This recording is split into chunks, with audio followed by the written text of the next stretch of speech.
In this video, we're going to look at a fairly new chess study that was published in 2024. This study has two authors, Amatsia Avni and Martin Minsky. In this position, it's white to move, and the goal is to win. If you'd like to solve it on your own, pause the video. Otherwise, let's go through the solution together. Since we only have one pawn and a bishop, it's clear that our only winning plan is to promote this pawn to a queen.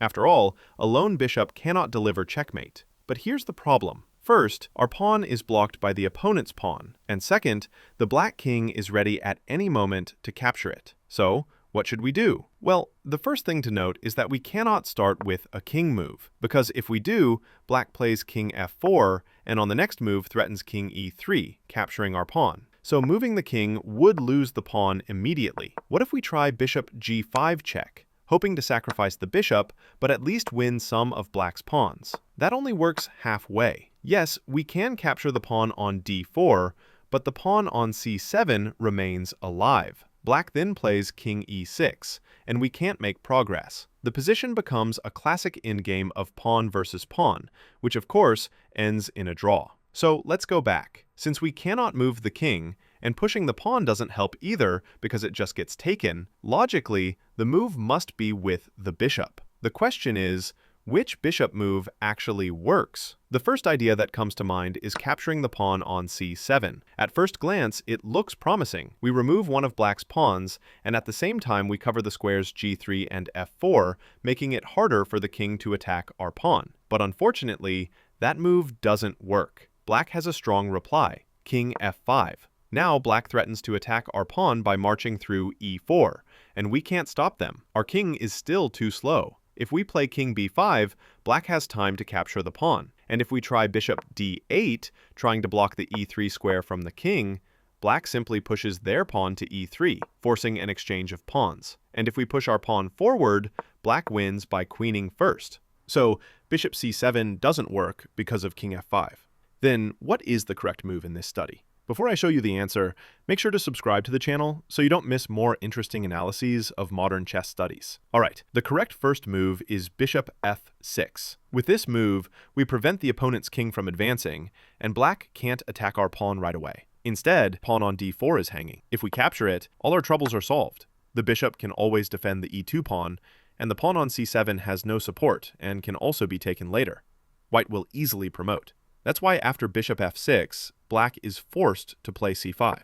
Now, the question is, what exactly did we achieve with this bishop move? At first glance, it doesn't look like much. Our king still isn't any closer to defending the pawn on e2, and black's position seems stable. They can now resume their plan of attacking our pawn. And if we play bishop e5, trying to block the squares f4 and g3, black happily replies king f5, this time attacking the bishop as well. But here comes the paradoxical idea.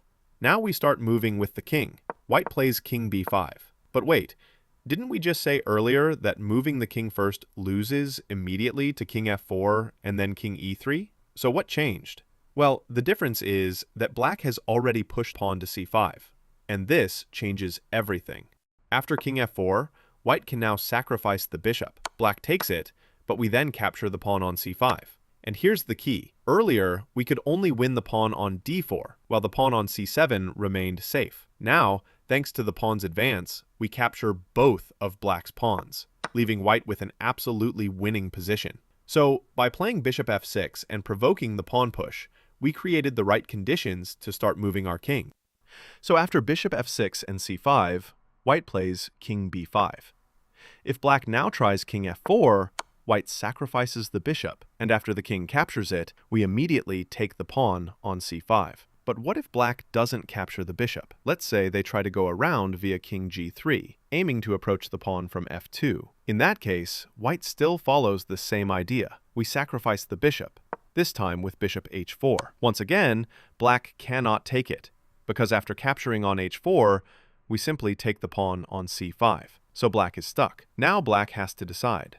Either step back with the king to f4, or continue forward with king g2, hoping to attack our pawn from f1. Let's examine both ideas. If black plays king f4, then there's no reason for white to go back. Instead, we calmly play bishop f2, and the bishop, together with the pawn, form a perfect barrier. The enemy king is completely blocked from advancing. If black tries king e4, preparing to push the pawn to d3 and force an exchange, white prevents this with king c4. Now the d3 push is impossible, because we'll simply take it. And if black moves the king elsewhere, we will eventually capture the pawn on c5, and then also the pawn on d4.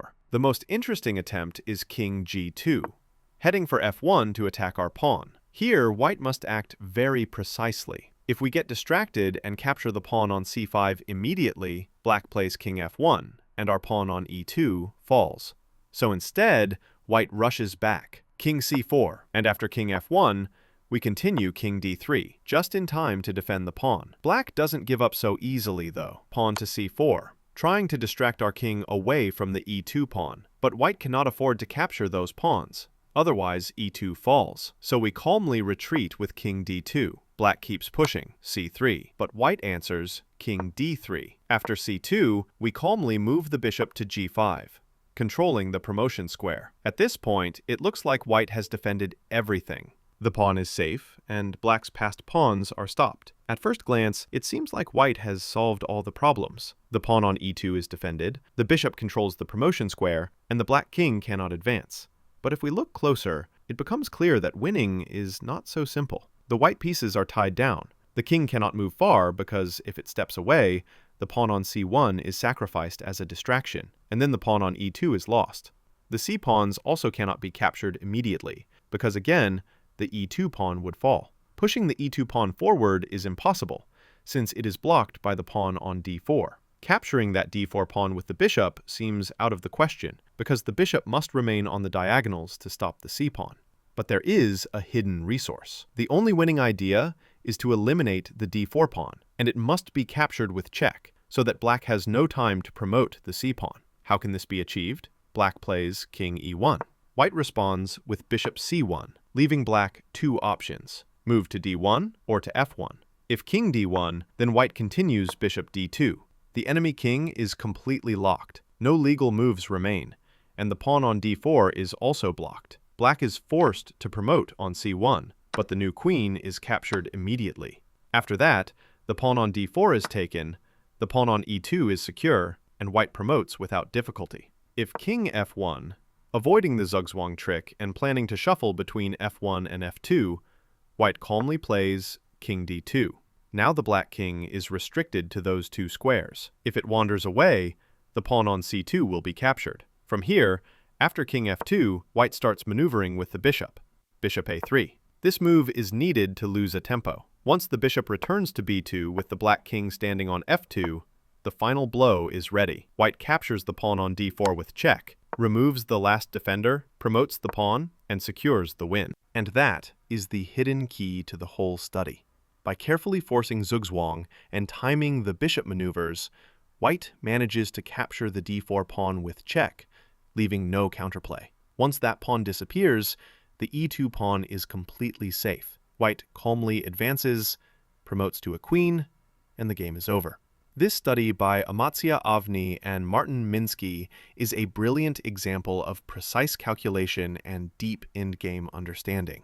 What looked like an impossible position with a lone pawn and a bishop turns into a beautiful win through strategy, zugzwang, and sacrifice. I hope you enjoyed this analysis.